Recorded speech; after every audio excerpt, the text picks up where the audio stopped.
What I'm going to talk about today are rocks, okay? And I kind of titled this, and thanks to Tony here, this is Rocks, Rocks, and More Rocks, okay? Now, I want you to pay attention. There will be a quiz at the end. Y'all know I'm a teacher. I can't do this without having a quiz at the end, all right? By the way, what's a rock, a little baby rock want to be when it grows up? Oh, a rock star.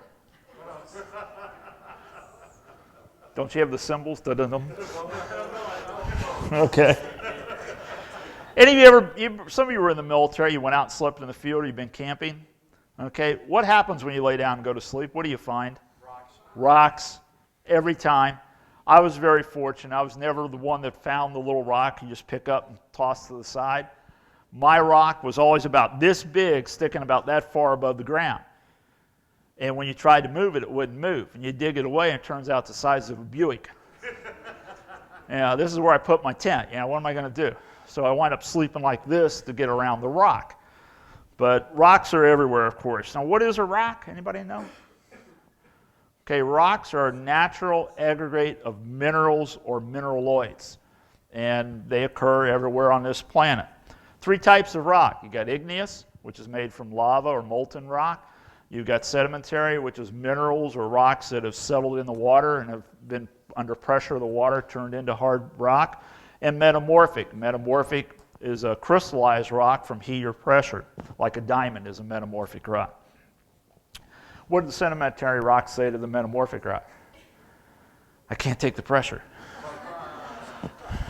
All right, I'm done with the geology jokes. Yeah, boom, boom. Anyway, I hope not. Rocks are inert, lifeless. They basically wait around to become dust, gravel, or sand. That's what happens to rocks. So why do you think they're so prevalent in the Bible? Does anybody know how prevalent they are? I didn't. I went looking, and I started counting, and I went, this is stupid. So I got online with the computer, and I found a way you can actually scan through the Bible and find words that are there. And I found out that the stones or rocks are mentioned 882 times.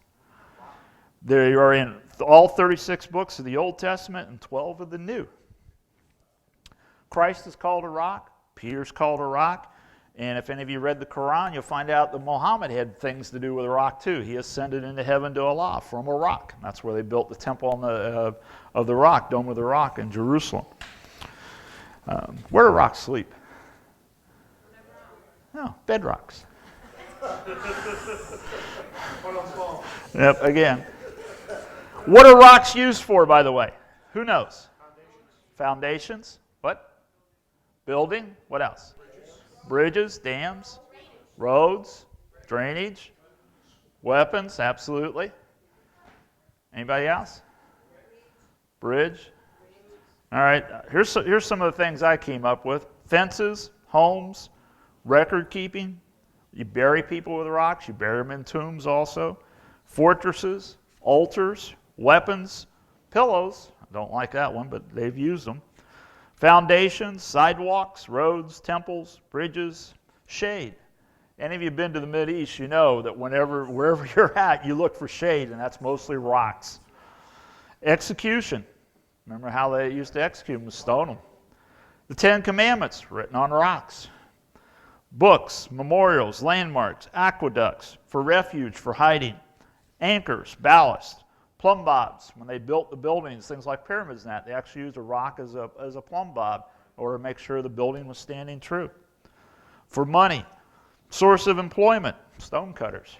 Tools, water, salvation, a place of safety, a source of spiritual gifts. Stumbling blocks for the wicked, one of my favorites. Ancestors of a nation, a prison, something to put our trust in, spoils of war, adjectives, and analogies, decoration, ornamentation, fashion, ticket for entertainment, and a voting record. Somebody asked me once, so how do you use a stone for a voting record? That's how they used to vote. They take black stones and white stones. You vote for somebody, you put in a white stone in the bucket. You vote against them, you throw in the black. When they're done, they dump them out. Count it up. What's the favorite cereal, by the way, for a rock? Cocoa Pebbles. Wha- I was, but that's not a geological joke. That's just a rock joke. I never finished with them. Why do you think we should study rocks, especially the rocks in the Bible? Foundations.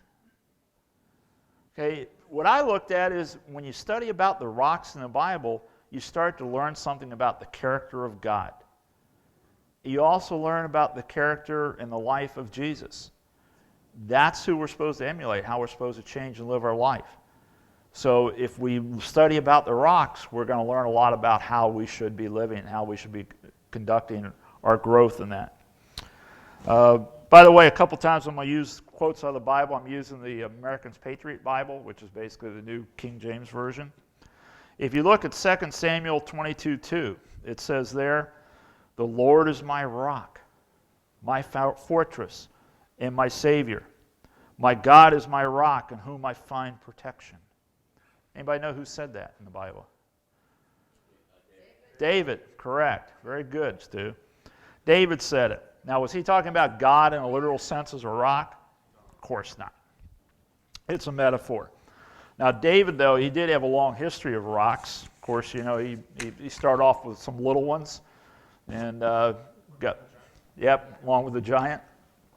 And he grew from there. You know, he built a lot of Jerusalem. He didn't get to build the temple, though.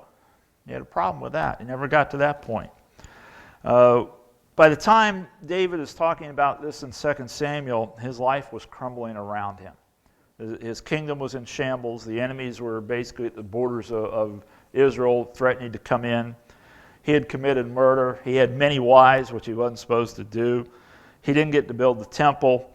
His family turned against him. His sons were trying to murder him. Even the priests in the temple were against him and didn't even want to let him in the temple to worship.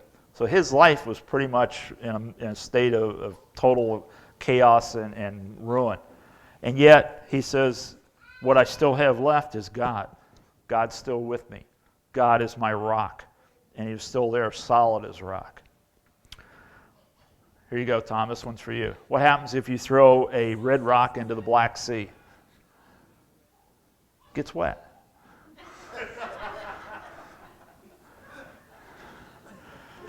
Let's see, who's over there? Lillian. What happens if you throw a green rock in the Red Sea? It sinks. Sorry. Some other passages I found in the Bible, I'm not going to go through the hundreds and hundreds of them, but some of them that I found that were I thought significant. 2 Samuel 22:47. God is the rock of my salvation. Without God, there is no salvation. Psalms 94:22. My God, the rock of my refuge. Where can we always turn to and hide and get comfort and help but God? Isaiah 17:10. God, the rock of my strength. When we're weak, when we can't go any farther, he picks us up and carries us. In Jeremiah 48:28, the rocks are a refuge. Again, we can take shelter and safety and security there.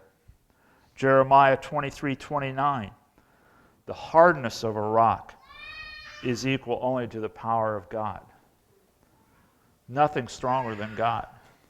You know, rock was the hardest thing they knew back in biblical days, and yet God split it and broke them at his will. Job 19:23, God like a rock endures forever. God was always there, always is there, always will be there.